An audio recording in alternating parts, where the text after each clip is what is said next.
A dress code one step closer to changing in St. Johns County Schools. The school board meeting for a workshop 4 o'clock this afternoon, and on the agenda it says they will be reviewing the dress code.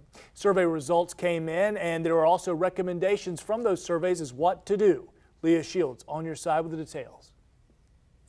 We are a few weeks out from the start of the new school year here in St. Johns County, and currently the dress code policy still remains the same as it was last year. The school board was set to vote on dress code policy changes last month. They also created a dress code committee. However, that did not happen, and the committee did not meet. Now tonight the workshop is meeting, going to review some more proposals. So before kids go back to school here in St. Johns County, there is a possibility of a new dress code.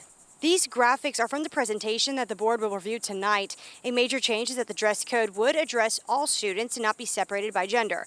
But this wording still requires a certain length for shorts or skirts, as well as covering the area from armpit to mid-thigh.